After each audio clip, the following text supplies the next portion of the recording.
ಸದ್ದುಗದ್ದಲ ವಿರದ ಸಾಧನೆ ಇಲ್ಲಿ ಗದ್ದುಗೆ ಏರಿದೆ. ಕಾಯಕವೇ ಕೈಲಾಸ ಎನ್ನುವ ಮಾತು ಕೃತಿಯೊಳು ಮೂಡಿದೆ.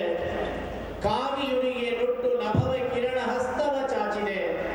ಎಲ್ಲ ನನ್ನವರೆನ್ನುವ ಭಾವದ ಕರುಣೆಯೇ ಕಣ್ಣೆರೆದಿದೆ ಎನ್ನುವ ರಾಷ್ಟ್ರಕವಿ ಶಿವರುದ್ರಪ್ಪನವರ ಮಾತುಗಳನ್ನು ಸ್ಮರಿಸಿಕೊಳ್ತಾ, His Excellency, the Governor of Karnataka, Dr. Hansraj Bhardwaj is an ardent admirer of Sri Sivakumara Swamiji. He always says that he has been very much influenced by Sri Swamiji and he has highest respect to Sri Swamiji. I now request His Excellency to deliver his thought inaugural address. His Excellency.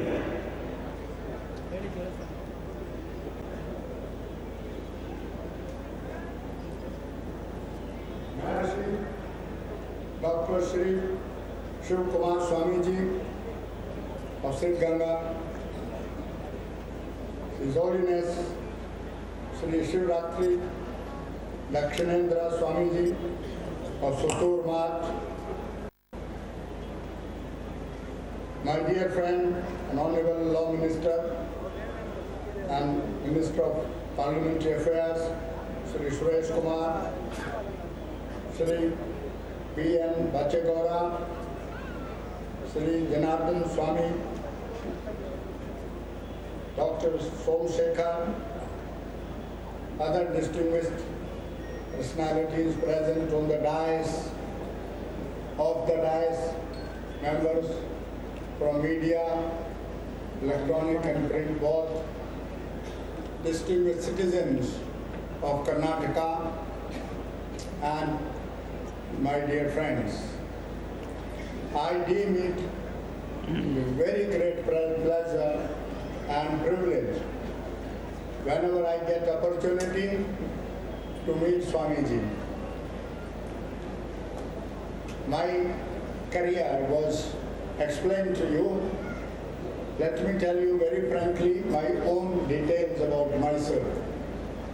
I have completed 50 years of legal practice. I am a self-made man. I completed 28 years in Parliament without spending one copper in any election. And I remained 3 times Law Minister of this country.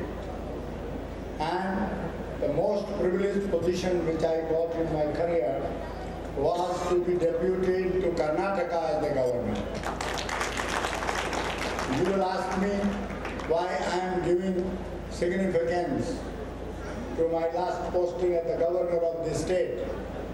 The answer is very simple. It is a place where Swami Sivakumar resides.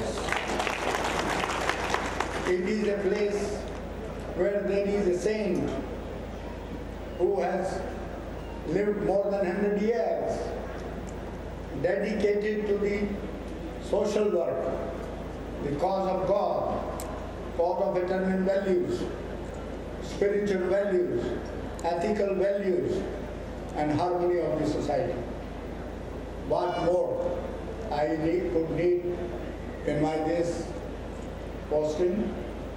I am no worshipper of politicians, let me tell you frankly, because they lack integrity, they lack ethical values, they lack discipline, they don't trust, they don't believe in building institutions. That time has gone. Many people under Gandhiji's leadership were cultivated by him. He did not touch power. He entrusted proper job to proper people. And they established this wonderful democracy that India has become. For many years, they could sustain the parliamentary values, they could sustain the legal values, power of judicial review, the functioning of courts, functioning of election commission. All these institutions were given because Gandhiji brought proper people at proper places.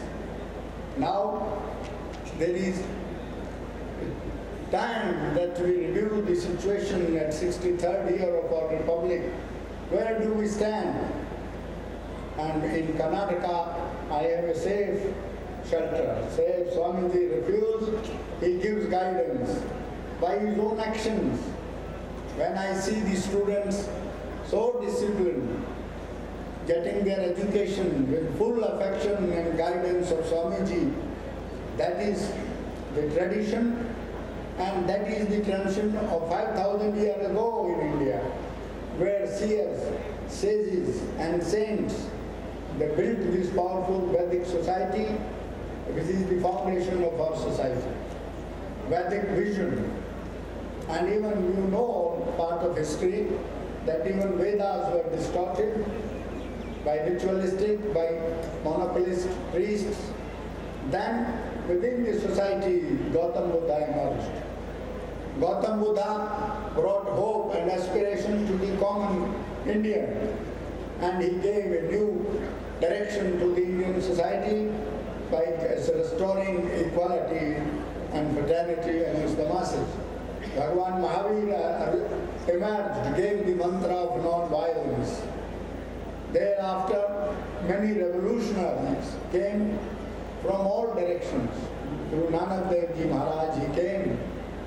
And let me tell you, all the powerful administrators, Chandragupta Maurya, he ultimately died in Karnataka, near Hassan. All these powerful leaders from the Maurya dynasty, they have something to do with Karnataka. And ultimately what it shows, they chose the path of monks, Swamis and saints, because they are the detached people. They are dedicated to the service of society. They are the people who show guidance to the society without any discriminatory treatment. And that is how we are all united in Karnataka. Karnataka is a place where religion converge. They meet and they do useful work under the guidance of such saints. And I would rate him as the Maharishi of India. He is not only Dr. Sivakumara Swami of Siddh Ganga, he is the Maharishi whose vision is beyond these mortal worlds. We must learn from his dedicated life. We are all part of this system of governance. At least we follow his life in letter and spirit, at least for 1 hour. See the tragedy of our society. We do not want to learn these values. And we remain attached to the mortal possessions. The possessions of government, possession of power, possession of materialism. That's not Indian society. If anybody has read the two kinds of things in your life which Kathopanishad says, Shreyascha, Prayascha, Nirashami. There are two things. One is totally attractive. World wealth is most attractive, power is most attractive. But there is something better than these two.